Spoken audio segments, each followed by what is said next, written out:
Running around off-leash is a huge need for many, many dogs, and keeping them restrained all the time can increase the stress level. We know that frustration comes from being restricted in movement. That's the same thing for humans and dogs, and there are studies for that. So if you're constantly scared for no reason to let your dog run off leash, you can create a higher stress level, and it's not necessary. So today we're going to look at how you can get rid of the fear of letting your dog off leash. And don't worry if you are a little bit tense about letting your dog run off leash. It's not that uncommon. So many dog parents fear the moment where their dog is finally off leash and the last safety thing is gone. So you're not alone, but still, if you want to work on it, there is a very important starting point. And I will give you small steps to get used to the situation a little bit later. But first, have a look at the facts. We tend to build up horror scenarios in our minds, and instead of looking how things really are, we believe these horror scenarios, and then we are afraid of things that aren't even there. Our imagination is a wonderful thing, and it helps us with so many things, and we can use it for greatness. But if we dwell in horror scenarios, instead of looking at the facts, we can take something from our dogs that increases stress and that isn't necessary.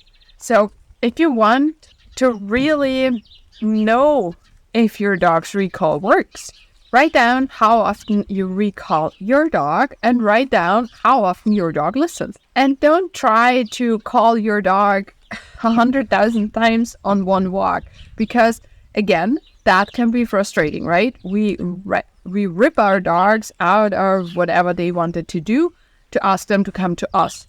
So yes, of course, you can call your dog on your walks and do it 1 or 2 times to show them something interesting, to do something fun with them, to do little search games and all those great things.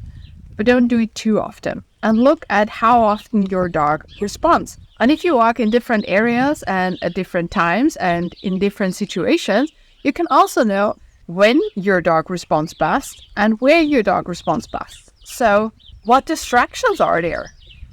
And you can make a list of all the distractions your dog finds interesting. And if you want to get such a list and a training plan, there is a course linked in the description. And in the course, you get a training plan, videos, and our reward and distraction list. But you can do your own, right? You can rank the distractions according to how important they are for your dog and then work on different ones until you're sure your dog will come to you, even if there are distractions. And if you want to have a little more reassurance before you let your dog run off leash, you can implement small steps to get used to the process. And that can be a long line. And you can use longer and longer and longer lines and let them just drag behind your dog. So if you walk in an area where you have a good feeling and you think that off-leash could work, but you don't want to take off the leash completely just yet, you can start with a long line that drags behind your dog. And of course, you can work in fenced-in areas, not a small one, so your dog reaches the fence when he or she takes 2 steps, right? But a big one where your dog can actually explore and even come across distractions that you prepare beforehand. And you can see if your recall and detention cue work. And if you want to know if your rescue dog will ever run off leash, watch this video.